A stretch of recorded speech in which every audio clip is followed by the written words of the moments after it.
Hi, good evening. My name is Don Oshman, Editor-in-Chief and Publisher of HideNet Market Reports. We've got 8 of them now.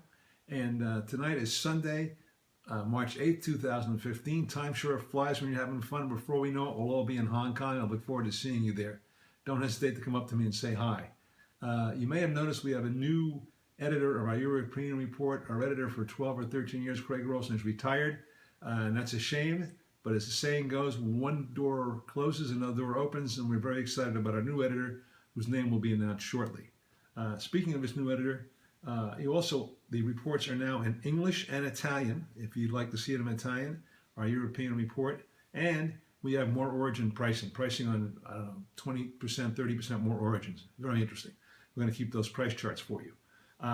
He reports this week that the UK Irish herd is down 4% compared to a year ago, so there's no surplus of hides, and producers have it fairly easy to sell their production, especially now that China has entered the European market for this type of merchandise, and sometimes at prices the Italians can't afford to pay. So instead of depending just on China, just on Italy, these producers have a good option where to sell. But it's a challenge for the Italian tanners to compete with the Chinese. Veal skins, the top skins are good, fine, the Prada type stuff, the Gucci's, but the second tier and low grades are down about 5 cents for the Dutch. And this reflects that only the top skins are wanted, the other stuff has to go for other sources, which is surprising because a year ago they gobbled up everything, the luxury brands. South German bulls firm last week. Automotive business continues to be at a very good pace. North America this week, the U.S.-Canadian herd was announced to being up 1% compared to this time last year. The markets were generally firm. They closed Friday generally firm. Texas sold for between $103 and $105 CNF.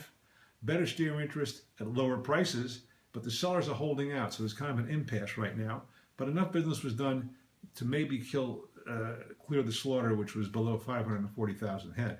Meanwhile, outstanding sales are at the highest they've been in 2 years almost, and that's because the warehouses are full of hides sold, awaiting to get on containers, to get in containers, and they're in containers to get on the vessels. So all the West Coast port strike has been settled, slowdown has been settled. It's going to take, experts say, 2 to 3 months to get the logjam cleared. So that's going to delay shipments, stress the producers who can't get the money, and stress the tanners who are waiting to get the hides they bought. The cow sector was strong again this week on scant supply. Everything with a branded cow finds 5 customers for it. Native cows even worse because there's less of those, and dairy cows are good too. Combined outstanding was up 2% this week, and the combined shipments were up 5%.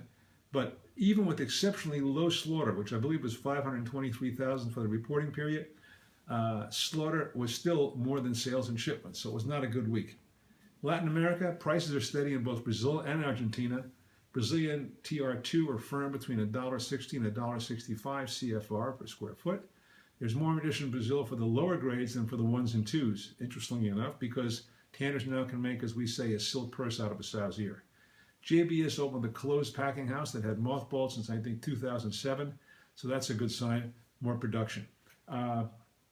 If you go to our website, HideNet, you'll see a picture of me in these videos. Underneath is a blue button which has our HideNet forum recording on the ones we did in Chinese before Christmas, and then we did about 2 weeks ago featuring American experts and English experts. So I recommend you go to check out that video at HideNet.com. That video is full of very interesting insider information I think you'll find well worthwhile.